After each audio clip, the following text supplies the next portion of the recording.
El citalopram es un fármaco que pertenece a la familia de los inhibidores selectivos de recaptación de serotonina, también conocidos como los ISRS, los cuales forman parte de los grupos farmacológicos conocidos como los psicoanalépticos y un cierto género de antidepresivos.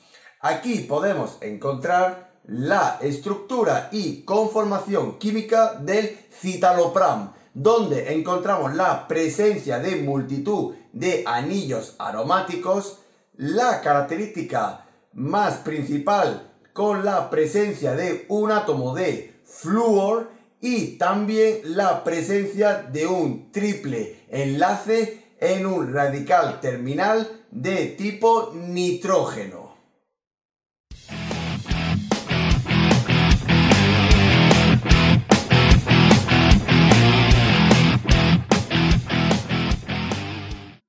El citalopram, al igual que el resto de la familia de los ISRS, está indicado en el tratamiento de ciertas enfermedades, tanto de tipo psiquiátricas como, por ejemplo, la angustia y los trastornos obsesivos compulsivos, así como también en las propias depresiones, y también se suele utilizar en ámbitos geriátricos, es decir, en pacientes mayores o de la tercera edad, pero también se utiliza para otras muchas situaciones, pero debemos de quedarnos con los principales usos del citalopram, aunque este es un fármaco que actualmente se encuentra en desuso y sustituido por otras terapias farmacológicas con mayor eficacia y menores efectos adversos.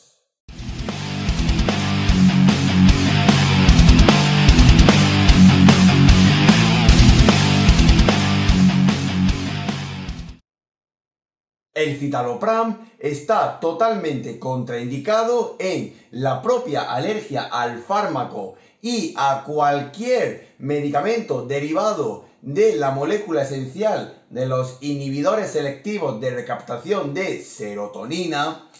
También está contraindicado en su uso concomitante con otros fármacos similares, como por ejemplo los inhibidores de la enzima monoamina oxidasa, es decir, los IMAOs. También se ha demostrado que tiene cierta interacción con ciertas patologías que cursan con un síndrome de intervalo o segmento QT largo. Y finalmente el citalopram también está contraindicado en muchas interacciones con otros medicamentos. Así como también deberemos tener en cuenta ciertas precauciones, como por ejemplo en su administración en pacientes con episodios maníacos y en las propias terapias electroconvulsivas o de choque. Mucho cuidado en pacientes que presenten hemorragias, así como también en pacientes que tienen tratamiento con anticoagulantes, puesto que el citalopram suele interaccionar con ellos. Mucho cuidado también en pacientes que puedan desarrollar afecciones cardíacas o arritmias cardíacas improvisadas, como por ejemplo en las torsades de Pointes, que pueden derivar en síndromes de QT largo. Mucho cuidado también en pacientes que presenten otras afecciones, como por ejemplo neurológicas, como son la epilepsia u otros estados psicológicos y psiquiátricos, como en la psicosis. También en enfermedades generales como en la diabetes, en pacientes con ideas autolíticas o en suicidio. Y por supuesto, mucho cuidado en pacientes pediátricos, puesto que no hay muchos estudios que avalen el uso del citalopram en poblaciones jóvenes. Y también tenemos que decir que mucha precaución con la dosificación que damos de citalopram a un paciente específico. También mucho cuidado con pacientes que tengan insuficiencia hepática y o renal, en lo cual posiblemente se requiera un pequeño ajuste de dosis. Y finalmente, como todo inhibidor selectivo de la recaptación de la serotonina, la suspensión del citalopram tiene que ser de forma gradual, es decir, nunca suspenderlo de forma brusca, puesto que el cuerpo puede crear tolerancia.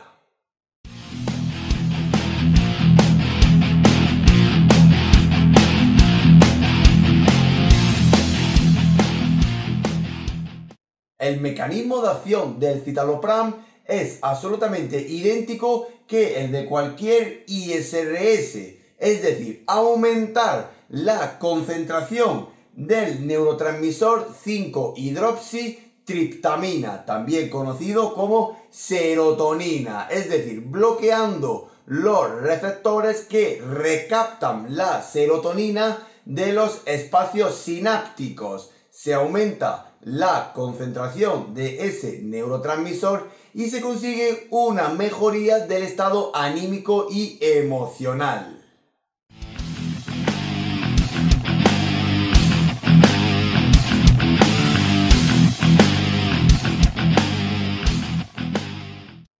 La vía de administración más usual del citalopram es la vía enteral en cualquiera de sus formas, sea por ejemplo oral, por sondaje nasogástrico o incluso también por gotas, aunque siempre deberemos de tener en cuenta una cierta equivalencia de las dosis en las formas de presentación, sea de nuevo una forma oral, una forma nasogástrica o una forma líquida en gotas.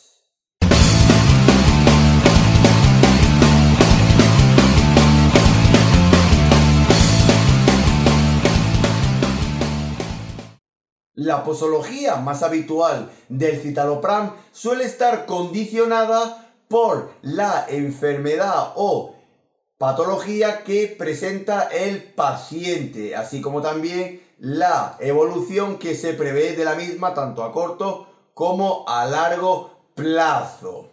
Por ejemplo, en pacientes que sufren de depresión empezaremos con una dosis de 20 miligramos cada 24 horas y también podemos administrar 16 miligramos cada 24 horas en forma de gotas. Mientras que en pacientes geriátricos, es decir, en personas de tercera edad, utilizaremos una dosis aproximada de unos 10-20 miligramos cada 24 horas, usualmente durante un periodo de 6 meses, alrededor de medio año, administrando un máximo de 20 miligramos diarios.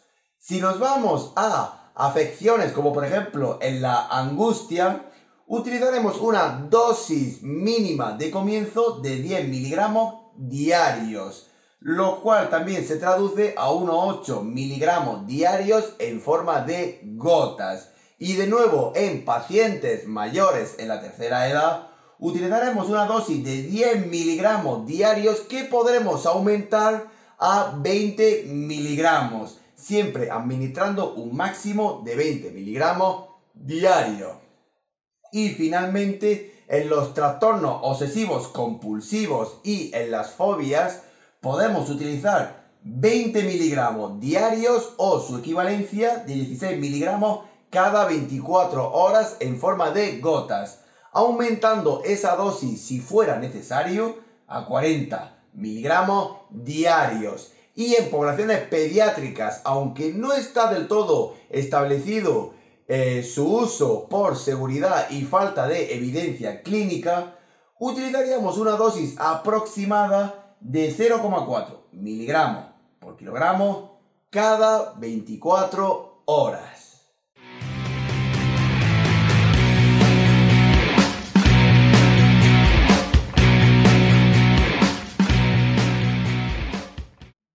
Dentro de la compatibilidad e incompatibilidad del citalopram con el resto de la farmacología existente, recomendamos una revisión bibliográfica del citalopram para su uso concomitante con otros fármacos. Y sí debemos recordar ciertas interacciones muy importantes del citalopram con otros fármacos o xenobióticos, así como sustancias naturales.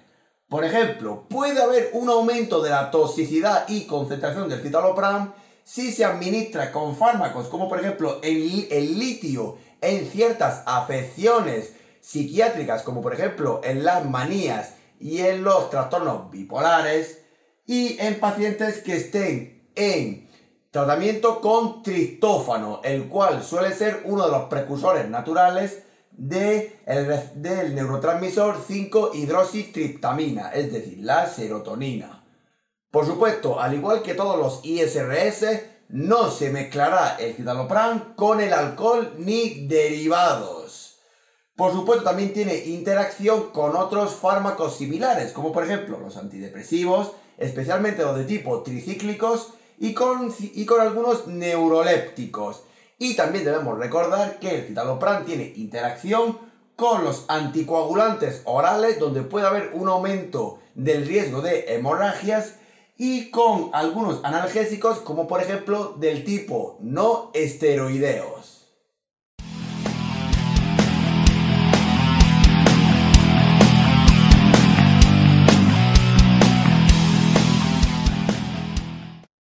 El hecho de que el citalopram esté en desuso, al igual que otros muchos ISRS, es por la presencia de multitud de efectos adversos, los cuales suelen ser muy comunes al inicio del tratamiento y algunos siguen incluso a largo plazo, como por ejemplo la presencia de alteraciones en el apetito y en el hambre, así como un aumento del peso.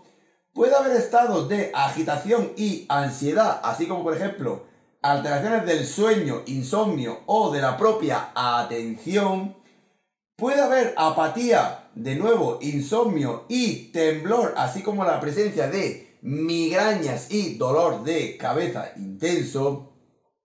Se han documentado alteraciones visuales, así como por ejemplo el propio dolor, especialmente de tipo neurógeno, que puede producir el citalopram, así como por ejemplo a nivel cardiovascular puede producir taquicardias, palpitaciones, alteraciones de la tensión arterial, puede haber también dispepsia, prurito, mialgias, fatigas y por último en el embarazo y en la lactancia el citalopram tiene categoría C, es decir, se puede administrar pero siempre valorando el riesgo-beneficio de su administración tanto a la gestante como durante la lactancia.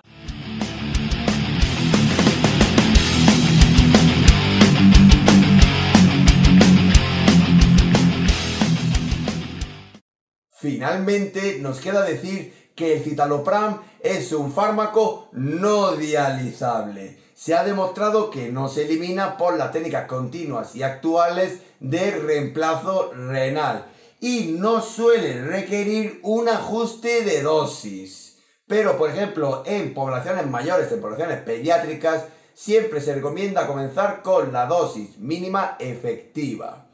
También debemos recordar que el citalopram se puede presentar mediante distintas fórmulas, como por ejemplo, se puede administrar con agua, con zumo y con frutas, lo cual se ha demostrado que puede haber un aumento de la absorción del citalopram a nivel intestinal o gastrointestinal.